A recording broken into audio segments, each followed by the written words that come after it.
My name is Scott Marlowe. I work with the Rural Advancement Foundation International, USA. We're based in Pittsburgh, North Carolina, and this is our conversation about why we spend lots of money on commodities and not on fruits and vegetables. So the last time it was kind of an introduction, and this time we're going to get right into what are the specific differences between fruits and vegetables and commodities as a crop, and how does that affect why we have commodities programs.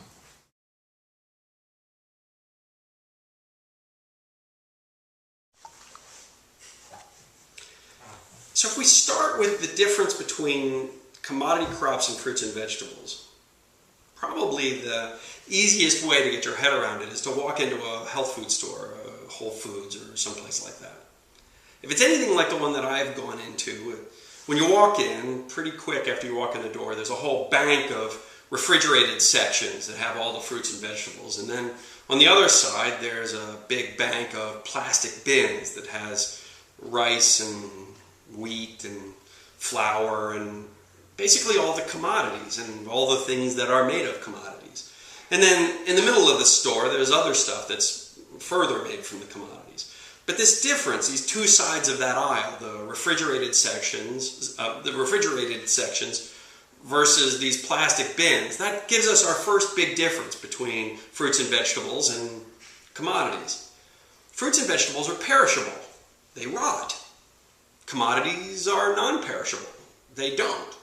So that if I'm growing tomatoes and I grow a huge crop of tomatoes and all of the tomato growers grow lots and lots of tomatoes, even though a lot of those tomatoes will be made into sauce and put into jars and sun-dried tomatoes and all kinds of other products, the bottom line is that next year when somebody wants to make their tomato sandwich, they're going to have to come right back to me. No matter how many I grew last year, they're going to have to come right back to me next summer and get their tomato for their tomato sandwich.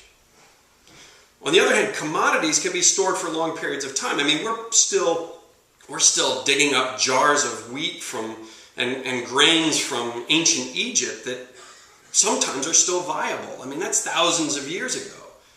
So what that means is that if I'm growing commodities, I'm not just competing with this year's production. I'm also competing with next year's production and the year after that and the year after that and last year's and the year before that and the year before that. And all of those things come into play. The other thing is, it means that they can travel very inexpensively. And I know that we get fruits and vegetables from all over the world now, but by and large they need to come in pretty fast and in pretty special environments, which is expensive. Grain, on the other hand, can be put in the hold of a giant ship and carted halfway around the world, all the way around the world if you wanted to. So these two things, and this difference, the perishability versus non-perishability, that's a big deal. As they say in the vegetable industry, sell it or smell it. So as we get into the markets, these aspects really go a long way to determine the structure of the markets in which these different products are sold.